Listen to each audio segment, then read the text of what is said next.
Foreclosure is a gut-wrenching, painful, excruciating ordeal. It threatens the very fabric of a family's unity, bond, and sometimes even very survival. Most homeowners feel completely hopeless, as if there's nothing that they can do against a very seemingly powerful, influential, and deep-pocketed bank. In fact, statistics show that more than 90% of homeowners don't even fight the bank. However, it doesn't have to be that way, and it shouldn't be that way.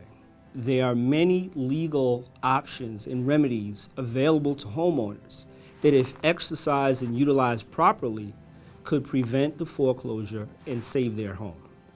In fact, even foreclosure judgments, foreclosure sales can be vacated if there's fraud, collusion, mistake, or any type of collusion that is proved as a matter of at law. What does this mean for the homeowner? That means that the homeowner can now become empowered and no longer stay a victim at the hands of a notorious, sometimes well-documented predatory lender. Given the fact that New York State ranks second in the nation in mortgage foreclosure fraud, and New York City ranks first in the nation of all metropolitan cities in mortgage foreclosure fraud, it's not surprising that most of these cases, or a lot of these cases, are successfully defended and litigated with positive results for the homeowner. As a result of the many legal remedies and options available to homeowners, it is important that homeowners become aware of the path of a foreclosure state in New York so they can successfully litigate, defend, and hopefully reacquire the property that was lost. Now I'm going to discuss the paths of a foreclosure case in New York State. When a borrower becomes delinquent, typically between 2 to 3 months, the bank sends out a 90-day pre-foreclosure notice. During these 90 days, a homeowner has several options. The homeowner can negotiate with the bank concerning the loss, engage in loss mitigation discussions with the bank.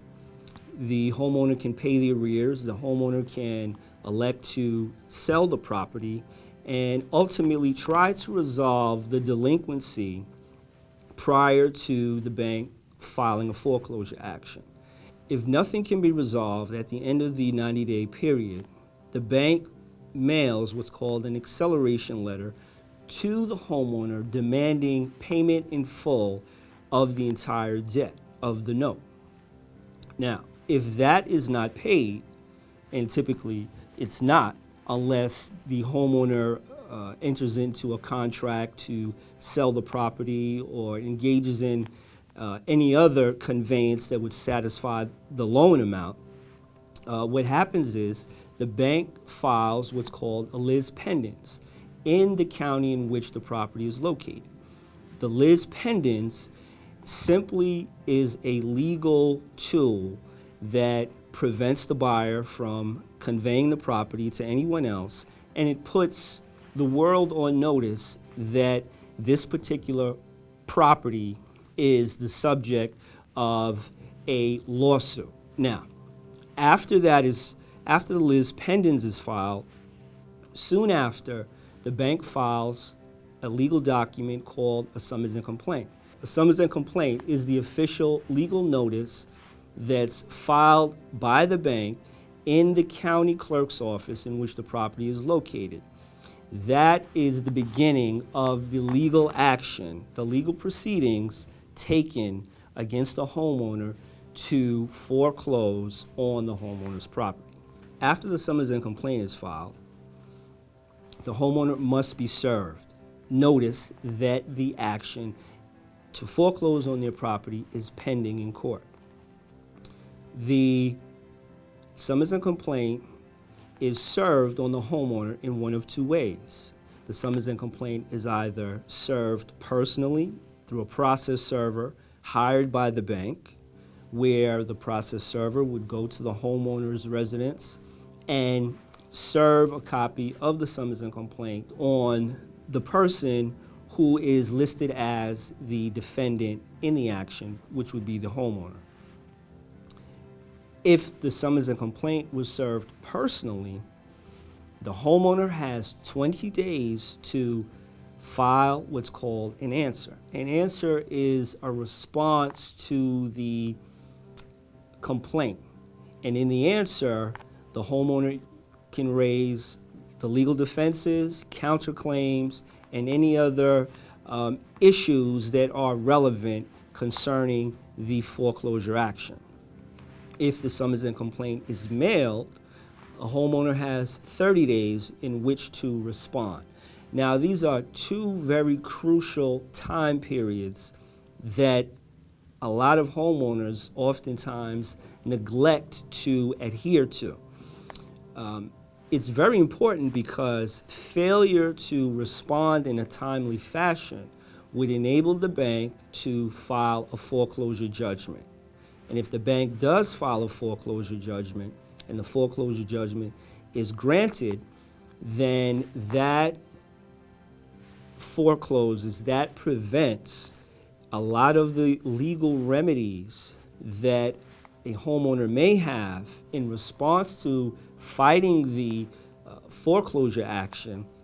That can be waived. Now, there are various things that can be done to actually try to answer or submit what's called a late answer in response, but it would be the best bet for a homeowner, as soon as the summons and complaint is served on them, to go to an attorney immediately and file an answer. What happens afterwards? Well, there's two directions that the case could take.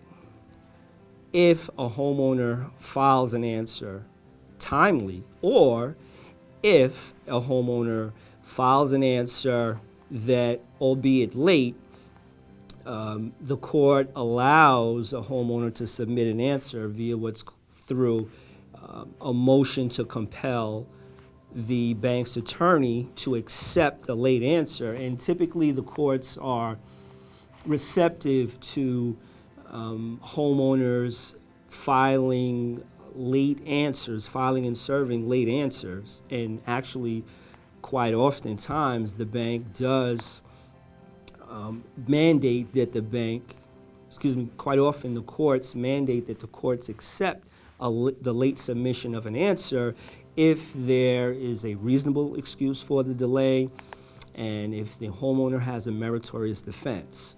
So again, it's not an insurmountable obstacle if the bank raises the issue that they're rejecting your answer because it was filed untimely. The courts are receptive to the arguments that the homeowner has a justifiable excuse for the delay. So, if the answer is served timely or untimely, but it is accepted, or the court has mandated that the bank's attorney accept the late answer, the case gets sent to what's called a foreclosure settlement conference part. There is an emphasis on trying to modify the homeowner's loan.